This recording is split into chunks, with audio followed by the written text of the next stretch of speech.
Welcome back to the Meeple Marathon. Ladies and gentlemen, I am back from my first ever Gen Con, incredible event. And I wanted to just show you guys a kind of a preview of what is going to be coming to the channel. Everything that I brought home from Gen Con, some very exciting stuff. So let's get to it. If there's anything in this pile that you would like to see more coverage on, please let me know in the comment section below. That'll push it up the priority order. We've got a lot to cover here, so there's going to be a lot of stuff coming to the channel. If you're not a subscriber already, please do so. Hit that bell icon so you are notified when additional content hits the channel. So right in front here, we have the new Forest Shuffle. This is a standalone game from Lookout Games. It is essentially a, just Forest Shuffle 2.0. The biggest thing being that they have these landscape cards instead of just the trees. You can't put anything to the right or left, but you can double up the tops and the bottoms, I believe. So, love Forest Shuffle. It's a great game. Excited to check this one out, even though it's been said before, ironically enough, it's Forest Shuffle, but there's no forest here. These are like the moors of Scotland or whatever. But anyways, kind of working from our way top to bottom here, we have Fliptoons. This was just premiered for the first time at Gen Con. This is from Thunderworks Games. Same people that give us Role Player, Citizens of the Spark just recently came out. We've got another one from them here in the pile, but this is a fast-playing deck builder where you are recruiting toons to star in your next great animation show. Very straightforward, very easy to pick up and play. Small box, 20 minutes playtime. Gonna have a lot of fun with this one. We have the DC deck builder Rivals Superman and Lex Luthor. This one also premiered at Gen Con. So this comes on the heels of the Arkham Asylum coverage that we just gave. We'll look through this box as well. All right, here we have Emerald Skulls from Thunderworks. It came out within the last couple months, but was not a Gen Con exclusive or anything like that. But this will be my first time playing this. This is a kind of a push your luck element where one player is pushing their luck, rolling the dice. Other players are gambling on that opponent's rolls, trying to get them possibly to push a little further. Fast betting, rolling of the dice. There is a solo mode for this one too, so we'll be covering that as well. This is also from Thunderworks Games. Over here we have Sonic Roll. This one also is not new, but you're going to want to check out the videos here if you are someone who was a backer of Blacklist's games Contra and have been wanting information from Kesco Games. I spent a lot of time at their booth talking about Contra. They even got to allow me to see some of the stuff they're working on in the future back in their secret room.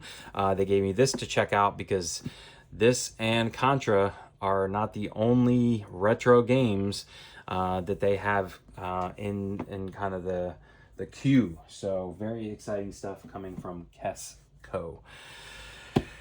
We have Battle of Hoth. This is one of the big, everybody was pandering for games. Asmodee had a ton of stock, though. This is from Days of Wonder. This is essentially a re-implementation of Memoir 44, but obviously has the Star Wars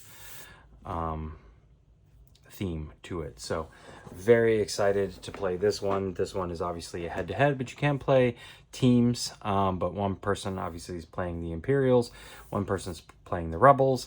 It's the standard Memoir 44. You basically play a card. It tells you how many units in what area, left flank, right flank, or center to play. You get to move them, attack. It's very straightforward. You're rolling dice. Good to go. But very excited about the Star Wars theme for that one.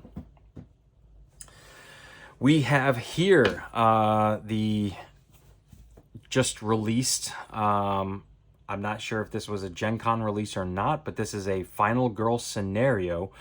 Mort the Teenage Dirtbag, and she is going up against, this is kind of like the Scream character, but this is, you can see that you are in a convention.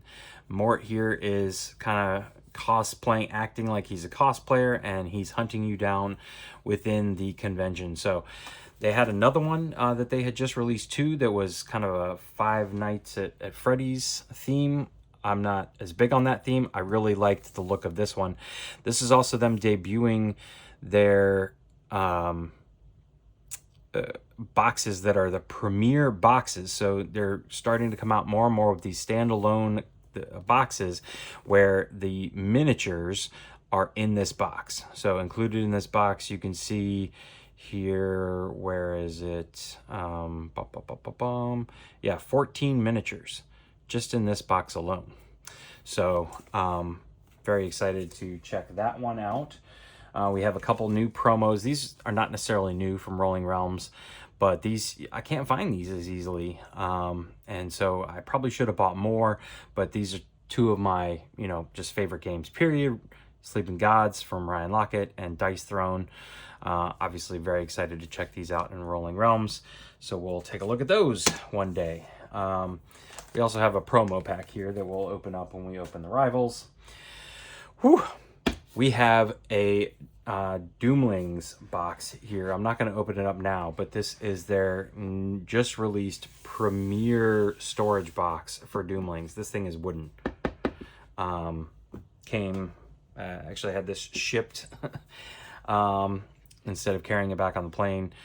Very nice looking box here from the Doomlings booth. That was a very exciting booth. They had a big wheel spinning, and we're actually giving away not only packs and games of Doomlings cards, but you could win a $250 gift card to the convention to go spend money anywhere at other people's booths. I think at one point I saw it was like an hour-long wait just to stand in line and spin that wheel. So Doomlings is definitely doing something right. Lightning Train. This was one of the biggest games. People waited in line every single morning. They held stock. There are two other games that I actually did not get my hands on that I would have liked to have. 12 Meadows. We'll talk about that in a later video, as well as Ace of Spades. You basically kind of had to decide where you're going to stand in the Lightning Train line, where you're going to stand in the 12 Meadows line, or where you're going to stand in the Ace of Spades line. I chose Lightning Train. This is from Dire Wolf, and it's from the same designer, Paul Dennen, who designed both Clank and the Dune series of games. Dune Imperium, Dune Uprising, all of those. This is a bag builder, so similar to a deck builder, and has... first glance, looks a lot like Ticket to Ride. You have a map, you're putting down train tiles to complete sections, linking between stations, but it plays very differently. But it has that kind of vibe, that feel of Ticket to Ride. When I cover this game, I'll explain why it's called Lightning Train. Whew, rolling right along here, we have the newest version of Disney Villainous. Now this is Disney Villainous Unstoppable. This one is meant to be kind of an introductory or low strategy version of Villainous. You can see it's 7+ here. Plays differently than Villainous, but anybody that takes their first steps in Unstoppable should be able to easily pick up and then play standard Villainous. So I picked this up to check out with the kids. We will be covering it on the channel as well, though.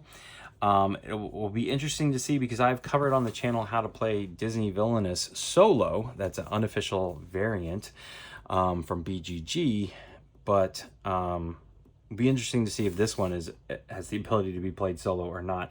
But this one is very straightforward, just iconography. There's no text or anything that has to be read, so should be good for kids. I'll give you my opinion on this after we have officially played it. And then last but not least, the other big games, probably the heaviest one in this, easily, is Vantage from Stonemaier Games. This is the,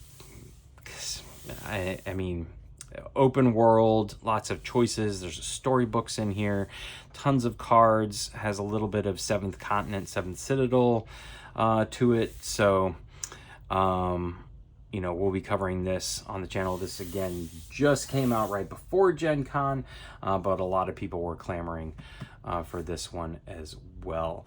That's going to do it. In the background here, you can see a couple just other things I picked up. I picked up the playmat for Galactic Cruise and a playmat, the Gen Con exclusive Arkham Asylum playmat. I think I technically could have picked this up in the Kickstarter, but I just failed to pull the trigger on that one. So yeah, again, if you are interested in any of these specifically, I'm going to be covering all of these eventually, but you can see I have a ton of content now for the channel.